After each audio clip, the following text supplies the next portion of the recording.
All right, I got the recording started. We have noon on my computer clock, so great to have you guys with us. We're at 63 participants so far. I bet there's going to be some more. Hello, friends and neighbors, once again, and also once again, welcome to the 2016 Small Farms Winter Webinar Series. This series is hosted by the University of Illinois Extension's Local Food Systems and Small Farms team. My name's Andy Larson. I've been the one annoying you with emails all week, or for those of you who have been with us for multiple sessions for multiple weeks, thank you for tolerating me. I'm hoping you're getting all the information you need. We really appreciate you joining us for these webinars, and we are going to do our best to begin and end within the space of your lunch hour. It's tough sometimes because getting in-depth info to you in the space of 1 hour is hard, so please understand why we're limiting your questions to the text box at the left during the presentation. I'll moderate, answer a few things, and get any questions to Grant over the course of the presentation. As I mentioned, this presentation will be recorded. I'm going to send a link to an archive version that's on our YouTube channel just as soon as possible after this concludes. There will also be a link for a very short online eval like you've seen in past weeks. We do appreciate your feedback and we do use it. If you're having difficulties with Skype for Business plugin, please look at the instructions I put in the top of the chat pod about changing your audio device or potentially even calling in to resolve audio issues. With that, I want to introduce Grant McCarty. He is the nearest local foods and small farms educator to me up here in northwestern Illinois. He's based out of Rockford. He is covering Stevenson, Joe Davis, and Winnebago counties. He's got a bachelor degree in sociology from Maryville College in Tennessee. He does originally hail from East Tennessee. Also got his master's degree in plant sciences from UT, studying lower chemical ways to produce various horticultural crops. He has got a number of years of experience under his belt producing commercial horticultural crops for CSA as well. So, smart guy, does a lot of stuff on direct marketing, hops, soils, organics, fruits and veggies, building local food systems, and he's a pleasure to work with. So, without further ado, Grant, let you take it away. Well, all right. Well, thank you, Andy, for the introduction. You always want to hear good stuff. So, thank you all for having me today on growing the shiitake mushroom production. It's a new project for me. I'll share a bit of information as we go along with just kind of what I've been doing with it, as I've got about 3 shiitake mushroom logs up here in Rockford, where I live currently. So we'll talk about that today. Today is going to serve as kind of an introduction to growing them and growing them for production. To kind of get us going, we're not talking about fruits and vegetables, so we do need to have a bit of general terminology, because these are a lot of words and new words you're going to see today. And as you get into this, you kind of need to know what those words are. At the same time, we'll talk about getting started. What are the tools that you need? What are the things that you need to consider when it means getting started with growing shiitake mushrooms, as well as some of the marketing side, some of the things you need to think about with the marketing. We'll get into the spawn as well as the strains, both of which I'll define when we get into terminology. But both of those are going to be crucial when it comes to having a very productive shiitake mushroom production. A good chunk of today is going to be talking about the log, because the log is going to be very important. The log that you choose will lead to very good shiitake mushroom production, or it will not lead to any shiitake mushroom production. At the same time, we'll move into inoculation day. What does the inoculation process look like? I'll walk through a bit of what I've done, as well as kind of what the very large-scale inoculations look like. And then finally, we'll end with harvesting and with the fruiting end to that as well. So Andy's already provided a bit of background for me, but I'm on the state line. Basically, I'm about 8 miles from Wisconsin border, mostly organic production background. East Tennessee is where I'm originally from, and so the first disappointment of today will be I don't have a southern accent, if you will. And there's a photo of me showing just kind of looking at spotted wing Drosophila. It's an invasive insect we deal with berries up here on the state line. So then, what exactly is shiitake mushroom? In general, we see it's being used primarily in Asian cooking. In fact, that's kind of where it got started, and it has been produced for thousands and thousands of years in Asian cooking in East Asia. Primarily, a lot of times we see it with stir fry. Some folks believe it has a very good medicinal usage as well. But now we're seeing kind of a shift with in pasta dishes and in other types of foods. The flavor, a lot of folks believe it has a bit more of a woodsy, kind of meaty flavor. It also has that umami flavor, kind of like kind of a sweet or sour with it. The media we're talking about with shiitakes is going to be the logs as well as the sawdust, and we'll get into that as well. When it comes to how much you might be able to sell shiitake mushrooms per pound, you may see between $10 to $18 per pound to restaurants, although you see I have an asterisk. Sometimes this can really vary. It can kind of depend on your demographics of where you're living as well too. We have a number of fruit and vegetable growers, for instance, in Rockford, who sell into Chicago and sell into the Chicago restaurants. So because they're selling into a bigger metro area, they might be able to sell, say, shiitake mushrooms at a better price premium. When it comes to the yield, in general, we're seeing about 0.25 to 0.5 pounds per log at each fruiting. And this was about an estimated of 2 fruitings or 2 harvests per year off of those logs as well. So why then do we want to grow shiitake mushrooms? For a lot of folks out there who are doing fruits and vegetables, it might be a way to diversify your market. You are at a farmer's market, everyone else has fruit and vegetables, and if you bring in shiitake mushrooms, it might be that you now have clientele who is interested in it. You might be attracting more clientele because of that. It could also be that you have CSA, so you're selling, you have CSA boxes, and you can introduce shiitake mushrooms into that CSA box as well. Or you're just interested in kind of now connecting with restaurants and chefs in the area too. You're also fortunate right now that there are many companies out there, some of which I'll kind of mention but not endorse fully, where you can actually get the kits available to you. They've already isolated the fungus, they've isolated, they've got the media for you, and you can purchase these kits and kind of try out with them. Maybe inoculate just 5 logs and see how that does for you instead of jumping wholeheartedly into it. At the same time, shiitakes are not as laborious as growing in other crops. Now, of course, every crop is going to be laborious at some point. But when we compare it to, say, growing fruits and vegetables, where maybe with tomatoes, I'm having to trellis them on a weekly basis, I'm dealing with insects, I'm dealing with diseases, I'm dealing with soil issues, I'm having to harvest them throughout the season. With shiitakes and other mushrooms, I'm inoculating those logs on a set day. In the growing season, I'm making sure that it's staying wet, it's getting shade, it's getting the humidity that it needs, and then I'm having that harvest period. So it's not requiring a lot of weekly management as growing some other crops are. What we're also fortunate about with shiitakes is they can grow really well in forested areas on properties. Forested areas that maybe are underutilized, or those that can also provide a lot of shade. As you can see in this photo from Cornell, where they actually have the shiitake stacks kind of set up in the forested area. And of course, from a local food systems perspective, it's another local food item that can be added to the diet. So as we're talking about shiitakes, let's talk a little bit about some of the other mushrooms that are out there and available for you to grow as well.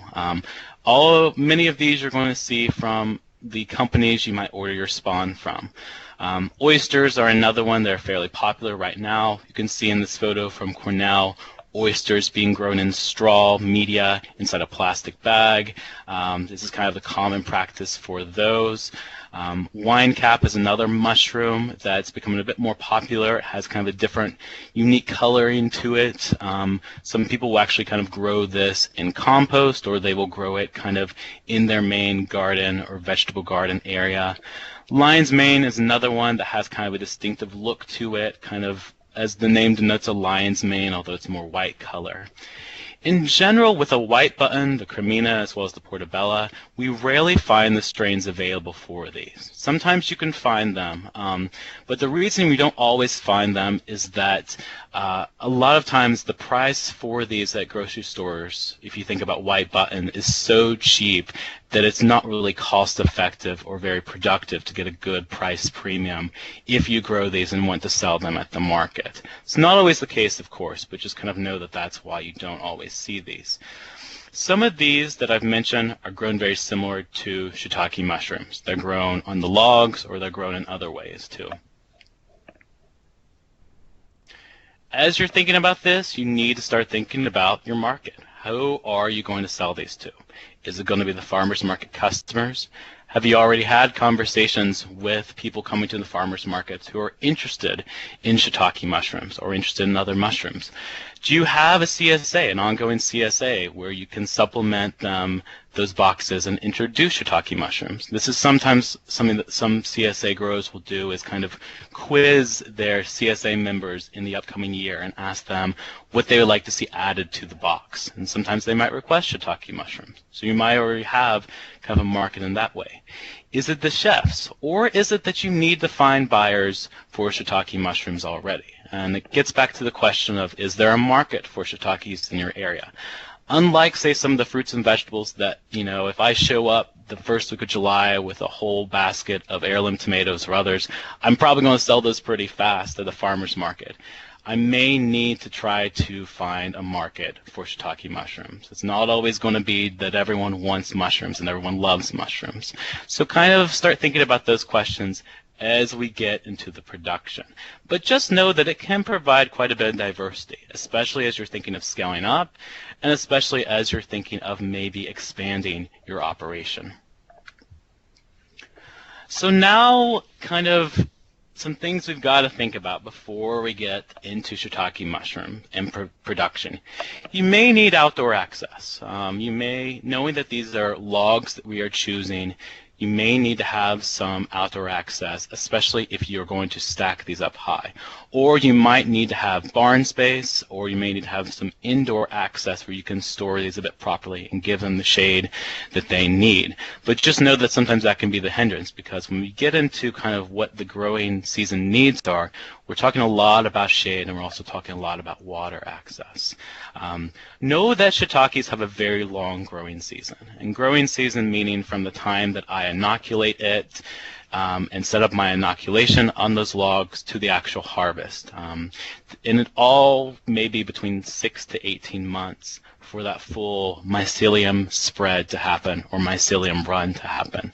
The logs that I inoculated this spring, I inoculated April, they have still not produced for me, so we're waiting until a year from now to see if they'll produce or not. In general, the one thing I hope you take away from today is you don't use dead logs to grow mushrooms. You want fresh logs, meaning that you want to cut down these trees in a very short window, make your logs, and then inoculate them. The logs, the wood pile that sat around behind your house for years and years is not appropriate. The mushrooms are not going to grow on it, because the mushrooms and the fungus needs the sugars, and needs the starches, all those good carbohydrates within the living tree and within that sapwood to grow on and to yield on. So you're not choosing dead logs. So don't think that now you've got a resource with all those dead logs, let's inoculate them. It's not going to work. Another guide, of course, is try varieties from grocery stores. You want to be selling something that you really like and you can really enjoy, and it can also help you maybe figure out some of the tasting note differences. A lot of people say that, growing shiitakes on logs is going to have a better flavor than those that are sold at the grocery store. So kind of keep that in mind and try out different varieties as you find them. Sometimes you can also talk with other mushroom growers in your area. Or if you know a fruit or vegetable grower who's playing around with growing oysters and shiitakes, reach out to them and see kind of what they're seeing. Now, of course, they may not want to tell you anything because you're going to be competition. However, if you're just wanting to maybe diversify your CSA, they might be willing to kind of help shed some light on what they're doing. They may also be setting up an inoculation day where they're going to inoculate a number of logs, and it would be very advantageous for you to have really good hands-on experience with that inoculation day log setup. So now we get into some terminology and some definitions. Of course, we kind of know what a fungus is. It's an organism, like a plant or a mammal, that produces mycelium that will form multicellular fruiting body called mushroom. You'll hear me talk about the mycelium today, especially the mycelium run, and kind of just know that's the collectiveness of that fungus. The mushrooms is our fruiting body. Growing media is what we're going to grow the fungus on. So, we grow, say, plants in soil. Soil being our growing media. With shiitakes, we're talking about logs, and wooden logs being the growing media itself. The spawn is what holds that specific strain of fungus. And then the strains are the varieties of the fungus. So let's get into what some of these look like.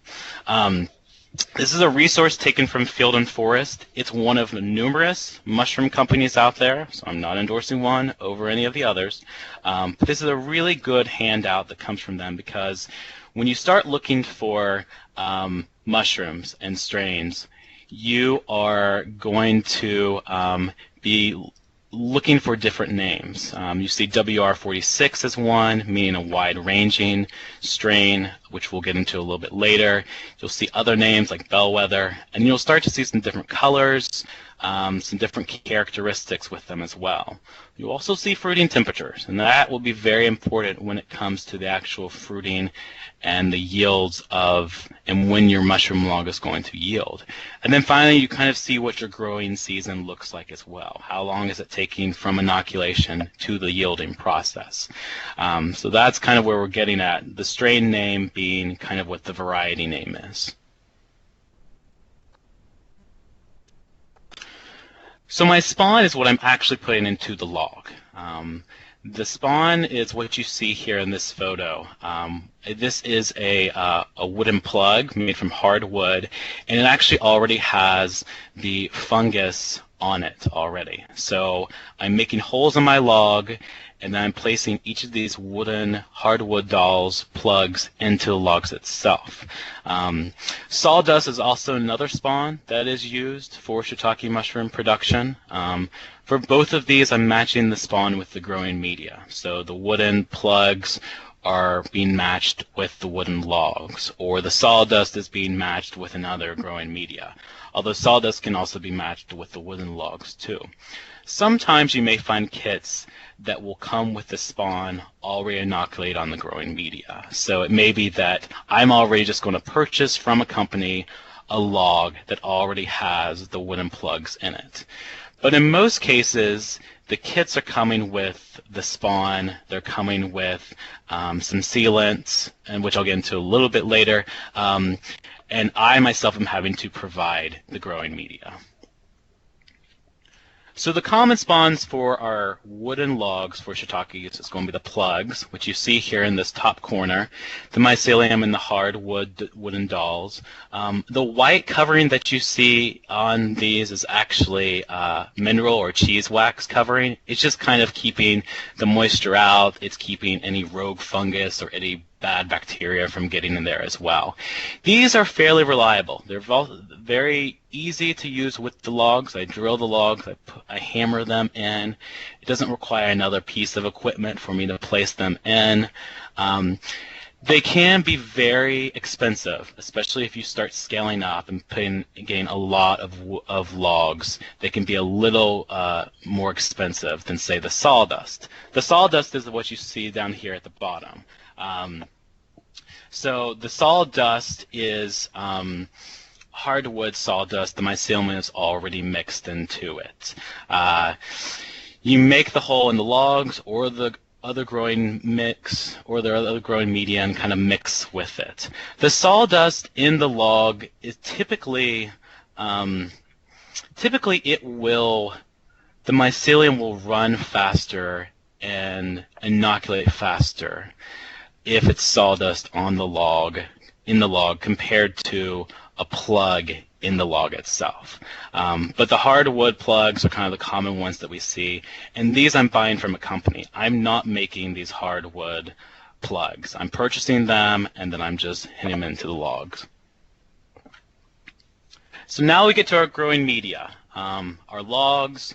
Some folks may also try out straw or wood chips, especially for oysters and especially sometimes for wine caps. Those are sometimes more commonly used, although some folks will also kind of experiment a bit with the shiitake sawdust spawn that I showed you on the previous slide. Sometimes they'll kind of mix that up with the wood chips, and it can perform fairly well. You know, if you're just wanting to kind of play around with it, some folks will also just kind of do compost with it, mixing in the spawn with the compost and just kind of seeing if it performs well or not. Although in that case, you're more dependent on nature to give you the yield itself. You're waiting on the temperature to change or the weather patterns. Many of these has their own drawbacks, though. A lot of times we see logs being kind of the premier choice because I'm able to control the logs, I'm able to move them around. Whereas straw and wood chips, sometimes they're a bit more problematic, and sometimes they have to be utilized with the strains themselves. So let's get into some strains. What are these varieties I've already kind of talked about? As you saw with that previous slide from Field and Forest, they're going to be labeled with their use, their different colors, maybe even their size, their shape. But in general, the ones that you'll see a lot of are based on temperature, when they actually are going to fruit. WR, for instance, being a wide-ranging one, will kind of fruit at different times. WR46 is a very popular one that's been highly endorsed from University of Missouri's Agroforestry Center. The wide-ranging one is very reliable, has a very fast spawn run. Fast spawn run meaning back to our schedule, my 6 to 18 months. It may be able to do this in a pretty fast period compared to others. My warm weather are those that have high quality during summer and early fall. My cold weather fruit in early spring, may also fruit in late fall, depending on my season. If you're considering marketing, you might want to grow multiple strains. So those that are throughout the different types of seasons and different temperatures, because they can just kind of help you extend the marketing season as well. One of the other points that some growers will do is that if they had to cut down a couple of trees, and these trees they can't really make into appropriate sized logs, they're just too big, they may actually inoculate this big log with, say, a cold weather strain, and then just kind of depend on nature to do the spawn run and allow for the fruiting to occur. So that's one strategy some folks will do. So if you're interested in getting involved in this, you want to start with a kit. A lot of times the kits will have a set amount of the spawn for the growing media. For instance, I might order a kit and it gives me enough plugs for 5 logs or something. The kit will also give me some wax, and that's going to be very important when it comes to sealing up the logs. My drill bit will also sometimes be included. Of course, you can purchase that drill bit at other places. The spawn itself, and then sometimes you might even get the growing media included. So maybe it's that you have, you already just purchased the log already inoculated. That's just if you're kind of playing around and want to play around with it a bit.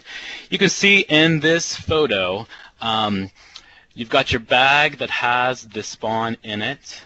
You've got your wax. You've also got a device that will actually, you can kind of see this one. Let me see if I can highlight it.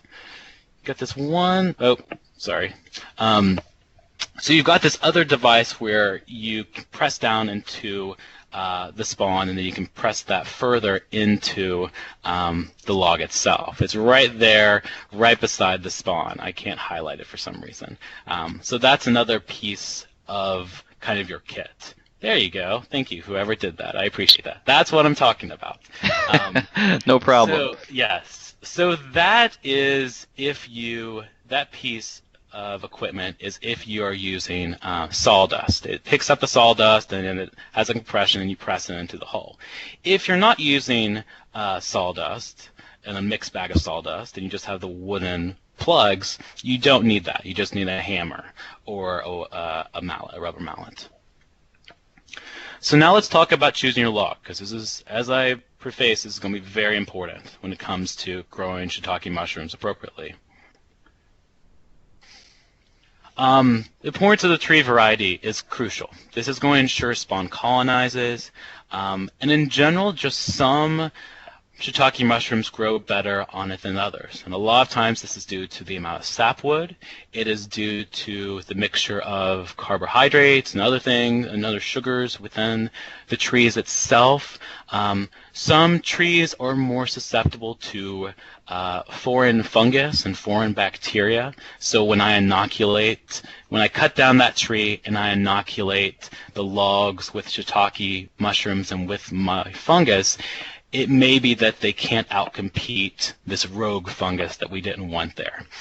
In general, I want to avoid ash and conifers for shiitakes and especially for oysters. And this, like I just mentioned, is just based on the tree qualities themselves. So here's another little handout. This is also taken from Field and Forest that gets into the recommended tree varieties. So you can see here with shiitakes, white and red oaks are very popular, sugar maples, ironwood, sweet gum, American beech. Those are kind of the recommended ones that yield well and perform very well with the inoculation process. You then have a category of good to moderate tree species. And the reason that they might be good to moderate is that they perform fine, they perform well, but just based on, yet again, the quality of the sapwood, if the bark is thin, that is all kind of coming into place when it comes to the yields. And then finally, you can see tree species to avoid. As well in this in category too. What's nice about this handout, you also see oysters listed, you also see lion's mane listed as well. Those are the other two that I've mentioned. Some of the other ones, as you further get down into this, they get a very finicky mushrooms to grow. The maytok, the reishi, the box elder. Many of those are more appropriate to grow if you are a very experienced mushroom grower. So a bit more on variety. Both red and white oak are two of the ones that are highly recommended from researchers from Missouri, as well as Vermont, as well as from a lot of other universities. You can see for both red and white oak, the mycelium run period. So for red, if I inoculate, say in May, I should get the spawn run in 6 to 8 months. White oak, 8 to 12 months. These are also ones that are very productive for more years than other tree species. My sugar maple, it's reliable, it's a good choice. It also is a very excellent producer. My red maple grows well, although the problem with red maple is it has a thin bark, and so it makes it dry out sooner. So it can be better for warm weather strains. The logs that I have is a sugar maple that I'll mention later on today. So now that you've thought a bit about the variety of tree species that you have, or those that you need to now find, you're matching your log with your mushrooms, knowing which ones are more appropriate, knowing which ones that should not be selected together. In general, it's highly recommended a log be 3 to 4 feet in length and about 4 to 6 inches in diameter. And there's a couple of reasons for this recommendation. They've crunched some numbers from Missouri as well as from Vermont and found that this size has kind of the best bang for your buck. You are able to inoculate it with the wooden plugs at appropriate spacing. What's also nice about this size log is I can move it around, and that's going to be really crucial when it comes to fruiting mushrooms for market. You need to have something that you can really move around. When it gets bigger than this, it's going to be a little hard for me to move around and for me to actually fruit. Yet again, use freshly cut living logs, so they should still have been living when you cut them down. And then you want to inoculate shortly after cut. About 0 to 40 days is optimum. And this is a figure that comes from Vermont. When you get past 40 days, you start to see decline in yield in subsequent years. Now, something else to know about this 0 to 40 days recommendation is that some growers swear that I'm going to cut down my trees on a Saturday and then I'm going to inoculate them in less than a week. Other growers suggest, other growers suggest that I want to sit it out for 3 weeks so that any rogue fungus can actually die off. It kind of depends on your situation, but just know that Vermont's research shows that it should be between 0 and 40 days, and past 40 days is when you start to have yield loss. So now a bit on more information on the logs. If winter, you can cut them down, cover the logs with snow, away from any sun because it's going to dry them out. When to cut and when to inoculate is really based on your situation. Just know that wood dries at different rates based on species, diameter, heat, wind, and time. All of those things are going to affect your species from drying out, and that's what you don't want. You want moist. You want these logs to stay moist when they are when the spawn is running. Bark should also be intact. Another thing to keep in mind, a lot of folks think they don't need the bark. You do need the bark. And then 2 to 3 productive years is what we see for a lifetime of the logs. Although it can vary depending on the age, depending on kind of just the species itself. Here's a little slide, just kind of gives you an idea of what seasonal inoculation looks like. Of course, if we're thinking springtime, we're thinking of shiitakes on logs. This can also be a time for oysters. For the fall, that's another opportune time for shiitakes on logs itself. And then the winter, sometimes we can inoculate them in the winter time, although we need an indoor setup just to provide good protection and good coverage on that. But just know that shiitakes on logs and oysters on straw can also be done in the winter time too. All right, so we're going to jump into log inoculation then. Let me ask you 2 quick questions on medium, Grant. Okay. You ever heard of coffee grounds as a medium for growing shiitakes? I have. So that can be one to utilize. You might want to try it with the wooden plugs, because then you would kind of know where the yields would occur. I think it'd be kind of hard to figure out where yields would be if it was, say, the sawdust mixture. You still would want to keep it moist, and you still want to provide some shade for it as well. The other medium question was, would you ever use an old round bale, a hay bale, that's too moldy to feed to horses? I don't know if I would do shiitakes for it, but you might experiment with the wine caps. The wine caps are ones that a lot of folks will utilize with their compost, sometimes more than the shiitakes. Thank you. That's what I've got on mediums for you. Okay. All right. So let's walk through a bit of inoculation day. So I've got my logs. I've got them ready to go. I've got them the right size. I have my wooden dowels or my wooden plugs, or I have my my sawdust as well. I've got my wax, and I also have a slow cooker. And now the reason you have a slow cooker is not to be heating up lunch or dinner. It is to melt the cheese wax or to melt the mineral wax that you get. When you order it, you will see so many cautions on the information sheets because the wax can catch fire quite fast and quite easily if you don't pay attention to it. So that's why you use a slow cooker. You slowly melt that wax so that it's ready to go.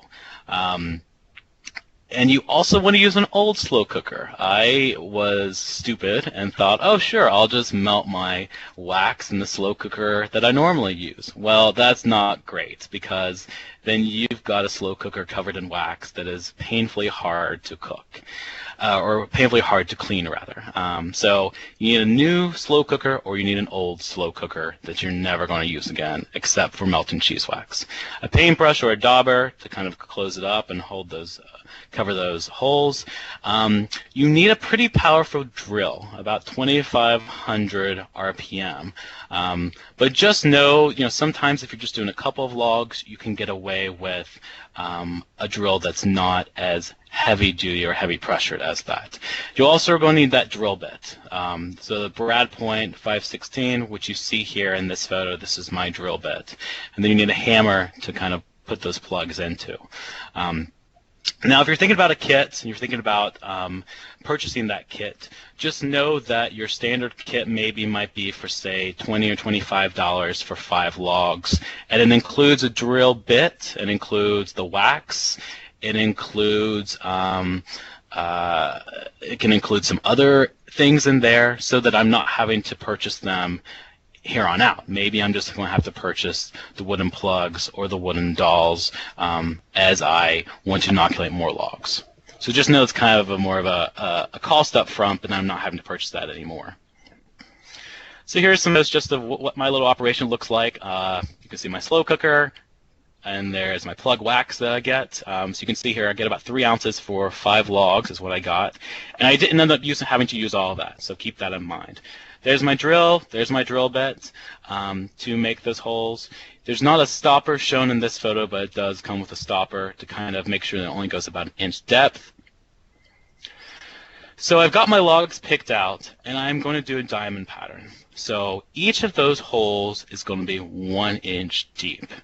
And as I make my first row, I'm going about 6 inches from there. So 6 inches down 1 row. My next row is going to be 2 inches apart from that. So you can see where it goes inwards. So I'm creating that diamond pattern. And that diamond pattern is going around the entire log. It's not just one side that I'm doing this diamond pattern. It's going around the entire log. So I've made that diamond pattern. You see here in this photo that I've provided. I have created those holes. I'm hammering in the wooden plug, and then that's what you're seeing on the left side. On the right side is where I've sealed it with the cheese wax, with the mineral wax. And I've done the diamond pattern around the whole amount of these logs. If you're doing, say, more than 5 logs than I was doing, you want to get a bit more organized in some ways with utilizing people. You want to bring friends and family over to help you inoculate a lot of these logs, because each person can really help you out with this and give you an assigned role. Kind of laying out the equipment and have kind of a process to this. What you'll also read is sometimes it's very important to stay focused on sterilization. So, you know, the day that I inoculated the logs that I have, I made those holes, and then I placed the wooden plugs in there, and then I sealed it up. I didn't make those holes and then wait around for 3 or 4 days and then seal them up with the wooden plugs, because then rogue fungus could come in, or there could be other things get in there that could keep the logs from yielding well for me. So keep in mind, if using gloves, work with others, and have assigned roles with this. So here in this photo, you can kind of see where I'm getting at. You know, you've got people who are drilling the holes in these logs. They've got a specially sized table where they can just kind of roll these down for the next person to place the wooden plugs in or to place the sawdust in. And then you've got someone on the end who is sealing up those plugs. So it's a simple process. You know, you've got people with each assigned role, and you're kind of speeding through this, but you're helping to reduce any contamination. So once you've sealed these up, once your mushrooms are ready to go, you might consider doing some stacking. So you can see here, if you've got a lot of logs, you want to stack them in some ways. There is not one recommended stacking over the other. You know, some folks will create an A-frame a bit, as you see here in this photo in the far back. Others will create a stacking where, you can see in this other one where it's more of a stacks on stacks with that side. But in general, you want to get off the soil, because if it's on the soil, you can potentially get some contamination from any fungus. But you also want to place in an area where you can water if need be. That's kind of crucial to this. If you've got a forested area, you're aiming for about 60 to 85% shade needs. If you've got this in a little bit of your backyard area, you want to maybe lean against the side of a porch or somewhere where you can give it some shade. But in general, once these are inoculated, your main goal is to keep them shaded and to keep them moist or wet if need be. So now that I've inoculated, what's going on? What's happening? I've placed these plugs in, and the mycelium is becoming organized. And it's taking up nutrients, taking up carbohydrates, and it's taking up sugars. And it basically is kind of taking over these logs and doing what we call the mycelium run. What I'm doing right now, I'm giving it shade, I'm giving it humidity, I'm avoiding any direct sunlight with it. So even if you've got them stacked in the forested area, check on them just to make sure that you haven't lost any leaf foliage from the trees that are in that area. I also maybe am needing to water it some. So some folks will say they water their shiitake mushroom logs as often as they're watering their garden or their other area. So kind of keep that in mind, that those are kind of your three management practices. You can purchase some black plastic cover. You can purchase something to kind of cover it to keep the shade for it and keep the sunlight out of it, away from it. But you kind of want something that'll be breathable as well, something that'll allow for some good breath. Ugh. So when is it going to fruit? That's kind of the major question. As I've told you today, mine is not fruited, and I'm waiting for about 12 months for it to go. What you're looking for is the mycelium run to be complete. And in this photo, this white end is showing that the mycelium run is complete. So the mushroom, the fungus, has successfully inoculated this log, and it can be fruited. It's kind of, in some ways, really good to go now. But of course, the fruiting period depends on ongoing management. It depends on the tree. It depends on the strain varieties as well, when it's actually going to yield and when it's actually going to fruit. If we let nature do its thing, and the mycelium has run, so I see on my logs that I've got the mycelium run complete with this white on the end of it, I'm kind of waiting for that change in temperature, kind of a change in it being cold to really warm, or going from warm to really cold. Sometimes in that first heavy rain in the area is also kind of when the mushrooms will fruit, and I'll get my first fruiting from there. Of course, this sometimes begs the question, if I'm growing for market, is there any way I can control this a little better? So for some folks, for some mushroom growers, they let the mushrooms do its thing. They let the mycelium run, they let nature take over, and they let that first harvest come in with it. And then after that, they're force fruiting it. So they are actually soaking the logs, as you see here in this photo. This, though, as you see here, I've got a question mark, because some growers won't do this. Some growers will actually see the mycelium run, as they saw on that previous slide, and they will fruit it. They will fruit it that first harvest, and then force fruit it the rest of the time. It kind of depends. For a lot of folks, they swear that I'm going to let nature do its thing the first time, and then subsequent fruitings, I'm scheduling them. But for other ones, they swear by always doing force fruiting. So the forced fruiting, as you see here, I'm soaking logs in cold water for 12 to 24 hours. And after that, about 5 to 7 days later, I'm going to actually get my fruiting. And they actually are going to fruit for me and produce my mushrooms. Let's go to the next slide. So if I'm thinking about this setup, I want to schedule my logs for market. If I have multiple logs, if I'm, say, I've inoculated 10 10, maybe 50 or so logs, I might stagger my fruiting. So I force fruit 10 this week for market, and then force fruit 10 the next week for market. It's important to know that you've got to rest these, and you're only looking at about 2 to 3 fruitings per season. Fruiting of the mushrooms is what you're going to get out of these. And it really requires planning ahead. So it's kind of labeling your mushroom logs, knowing when they're fruiting, knowing when they need to move around. This forced fruiting is also why it's recommended that 3 to 4 foot long log as well as 4 to 6 inch diameter log, because it's going to be very hard for me to move around a very heavy log or to put a heavy log in some of these bathing areas as you see here. But just know you've got a rest period. I've got 6 to 8 weeks between fruiting of each log, and I'm really only talking about 2 to 3 fruits per season. All right, so as we wrap up today, getting started, really start with that kit. Know that there's kits out there available that you can inoculate 5 logs with. And sometimes that's the best strategy. Kind of play around with it, see if it works for you, and see if it doesn't work for you. That's kind of the first step. Have a plan in place. So now that you know what variety of trees you need, and maybe now you realize I can't use those dead logs, figure out which trees are available for you and get that in order and in place. This is also a pretty good time to connect with buyers, surveying CSA members, talking to restaurants, going to farmers markets, and checking out with them too.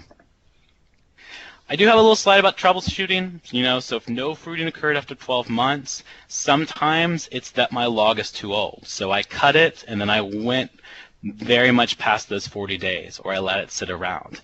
It could be that I've got a log that's 2 to 3 years old, that is dead wood, that is not going to work out for me. It could also be that I inoculate it and the log tended to dry out. And that's something that I had to watch a bit with the logs that I had this summer, was the sun kept moving on me and I kept having to move my logs around because they were drying out quite often with it. Potential contamination is also sometimes an issue. Just kind of think about that as you're choosing a log. You want a log that is not overgrown with fungus, has good intact bark with it as well. Sometimes that could be the issue.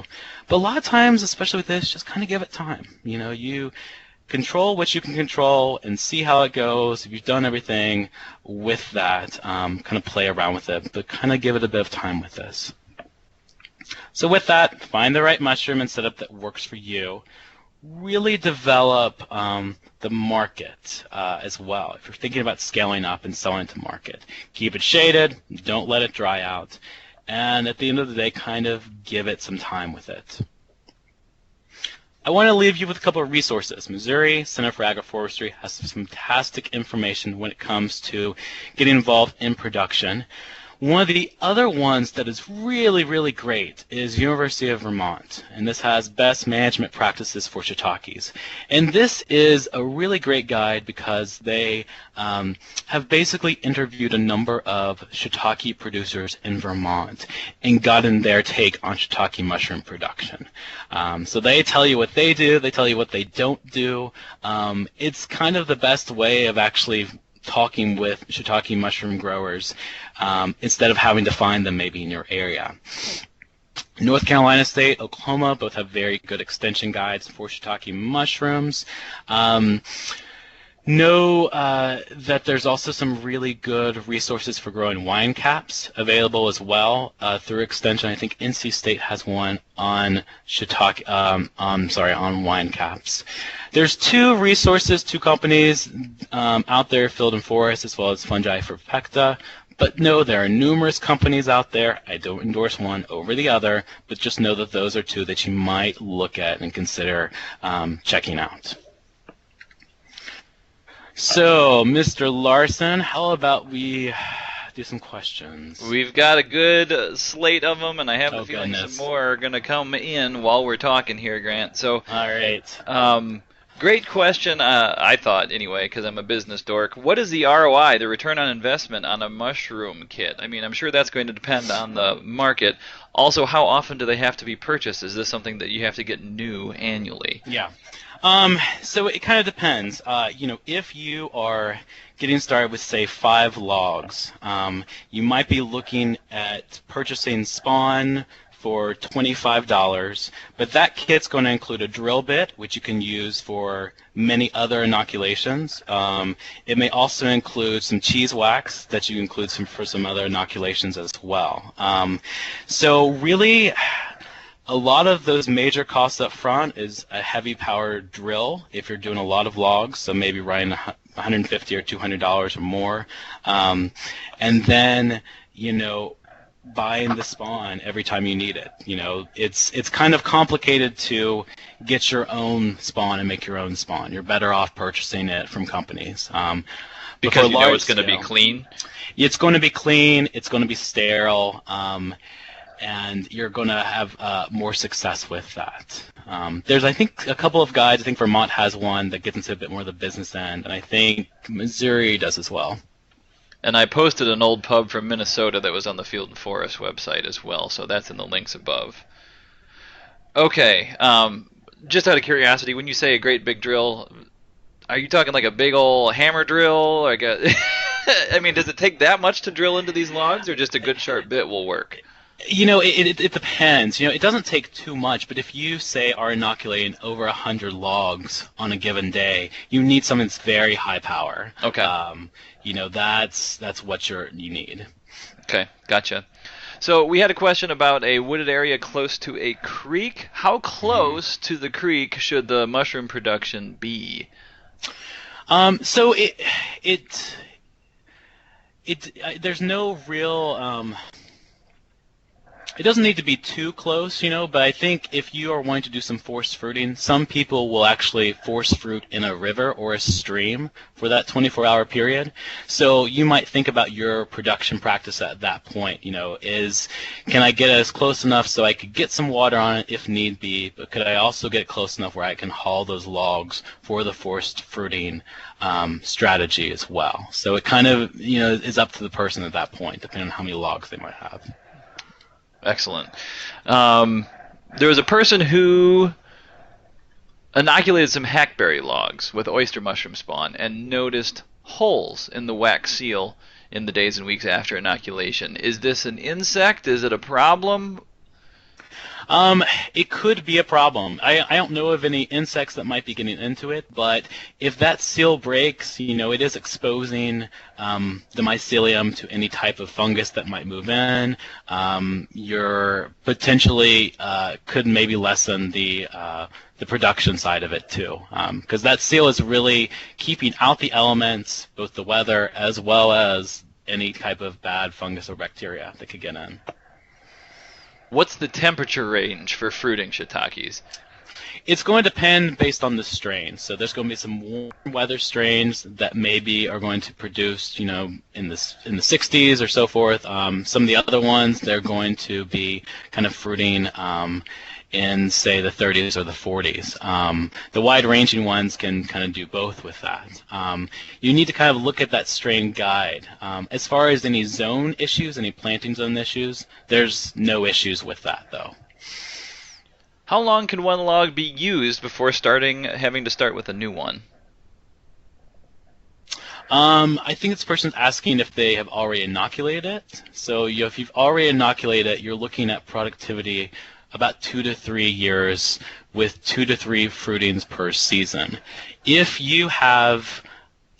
this person has inoculated it and they've gotten a use out of it and then they want to re-inoculate it, that's probably not going to be a good idea because the new fungus you introduce doesn't have enough sapwood. It's already lost a lot of that sapwood and the carbohydrates and nutrients that it needs to really be productive. Can animals, varmints, be a nuisance in mushroom production? It depends. It depends on kind of where you have it. In most cases, they aren't, although some folks have said squirrels can be an issue. It may also just depend on where you've got it nearby. In most cases, if it's in a forest environment, they probably are not going to mess with it. But honestly, it just kind of depends on the situation. Okay. Interesting. Do we need to have a separate liability policy for... I'm assuming that the teacup is asking about selling mushrooms for food. Right. So if the mushrooms that we are talking about are those where we are actually purchasing the strains from a company. And my understanding is there is no need for any separate liability. The liability comes into place when we are foraging for wild mushrooms, because we are not growing them. That's when it changes, and that's when it comes into place. So when we're talking about mushrooms today, we are talking about those where you're purchasing the strains. Okay. What are disadvantages to shorter logs? Perhaps 4 inches in diameter by 24 inches in length. There's not too many disadvantages with that. You're not going to be able to get as many plugs on that log just based on the diamond pattern, shape, and spacing that I mentioned. You might have a faster spawn run, perhaps, because you don't have as many in there as well. But from a fruiting standpoint, you're maybe able to control these much better. You can move them around. You can soak them a little bit better. So the main idea, though, is that if your diameter gets less than 4 to 6 inches, if you're talking about 3 inches, that maybe could affect your fruiting, just because you don't have as much of that sapwood as you would need. Do you tag or label your logs in order to keep track of yields and fruiting times? Yes, Are you doing good record keeping, Grant? Well, so I have about 3 or 4 logs. So if I was growing for marketing, you do need to tag these, and you'll get kits. Sometimes these kits come with little metal pieces that you tag them with, because when you get into the forced fruiting, you need to make sure that you're fruiting the right ones and letting them rest. You really need that 7 to 8 weeks, or rather 6 to 8 weeks, for them to rest between fruiting, or that's going to mess up the productivity. So yes, you've got to have them tagged and cycled through. Teacup asks a nice question about, so, we can't, we're not supposed to recommend anyone in particular. He goes, or she, I don't actually know if Teacup, who you are exactly, but how do we evaluate kit suppliers for strain integrity and viability? It's a very good question. It's kind of researching what these companies have done, looking at where, how long they've been in business, sometimes even what are the varieties and the strains that they're selling too. If one company is maybe just selling one strain, that might be a red flag that they don't have the best ability to do a lot of different strains. Because as we know, if you're dealing with different strains, you're dealing with a lot of sterile environment. So you've got to be very careful with your inoculants with that. So for a company that maybe is able to sell a lot of different strains, that's showing that they have a really good production system in place to isolate them and guarantee that they will produce. Is there a third-party certification or a seal of approval or anything like that? I'm unaware of any at this point. Okay. Let's see. Robin, I will get to your question in just a moment here. Small diameter. What's the difference between a kit bit and a standard bit? Not a difference. They just, I guess, charge me more for putting it in my kit. But no, when it came, it was the same one I could have gotten at any big box store. Okay, so Robin is asking about medium and where to put it. Medium can be straw, sawdust, coffee grounds, etc. Didn't understand where the medium goes. Is it in the holes instead of the plugs? If so, how packed do you shove them into the holes? No. So the ones that she mentioned are the media. So you're buying the spawn, and then putting the spawn in the coffee grounds, putting the sawdust in the straw. So the spawn is what you're purchasing from the companies, and then that goes in the logs, it goes in the straw, it goes in the coffee grounds. Okay, gotcha. So it was a semantics question right there. Yes, yeah. That's what. Okay, fabulous. If using coffee grounds, do they go just in a pile on the ground, or do you have them in a container, or? that would be something to kind of play around with and experiment with. I mean, what you are mainly after is providing shade and providing kind of that humid environment. So, if you're able to keep it wet but not too wet in a container and allow for drainage and allow them to kind of to grow, that might be an option. If you're doing it outside, kind of maybe scattering in an area that gets shade and then you could just spray it with water, that could also be another strategy too. If you don't have a wooded area to keep your logs, could you place them in a hoop house or a greenhouse with a shade cloth?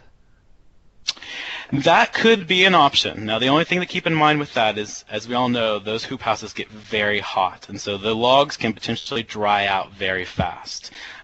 You might also want to, choose more of a warm weather strain with that as well, just so that the environment is a little more conducive for them than, say, a cold weather strain. Okay, the mechanism of the growing of the mushrooms. If we think of the spawn as seeds that grow and use the food in the wood and then push the cap out the side of the bark, is that an accurate picture? Is that an accurate analogy? That's correct. That's the great analogy. Do morels do well in cultivation? So morels, yet again, is a wild mushroom. So those you're not going to find the strains for, if that. Okay. I think it's 1 o'clock, and I think we got all of them. Well done, sir. All right. Well, you all have my emails. If there's anything else I can do for you, and please let me know. There's lots of good resources out there to get started. So I want to thank Grant McCarty, Local Food Systems and Small Farms Extension Educator in Rockford area in Illinois, for the fabulous presentation sharing his expertise in mushrooms. Oh, one I forgot. Are there any large-scale mushroom growers in Illinois? I am unaware of any at this point, although, I basically live in Canada, so I have a limited awareness of them. I know there's some I think there's a couple people with high tunnels towards southern Illinois that do some mushrooms. I've got a handful of growers who do blue oysters that sell into Chicago and sell into the Rockford area. So a lot of times it's those small-scale fruit and vegetable growers that are kind of getting into it. Excellent. Grant, thank you. And I want to thank all the folks who have joined us today for the webinar. Hope you got something that you can use, hopefully even right away. Please look for an email from me with a link to the archived webinar on the Illinois Local Foods YouTube channel, as well as a very short eval.